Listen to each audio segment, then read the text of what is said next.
çıkvalde ahvalim Amin bilmenemeyin çıkvalde ahvalim Aylanayın atın bilene gözümden Hudayım saklasın şirin canını Aylanayın atın bilene gözümden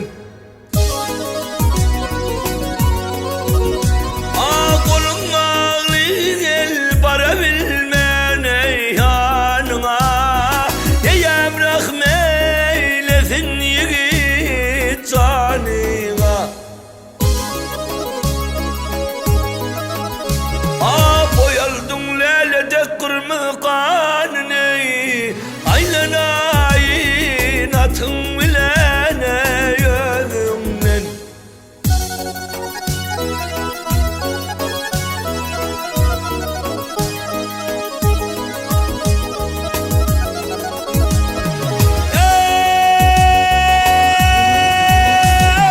Gitti garibeyip oldu menin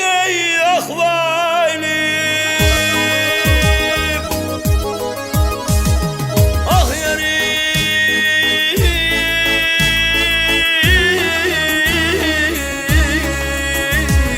Bir yerlerde gel kimler farar o men halim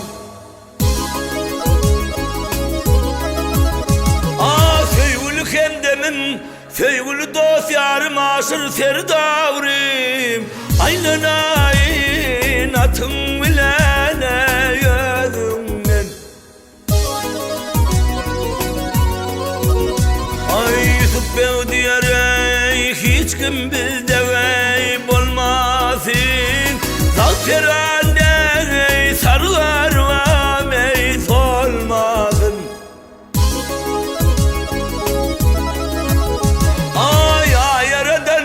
Ya yaradan aşır begim ölmesin Aylanayın atın bilene gözümden Vah yaray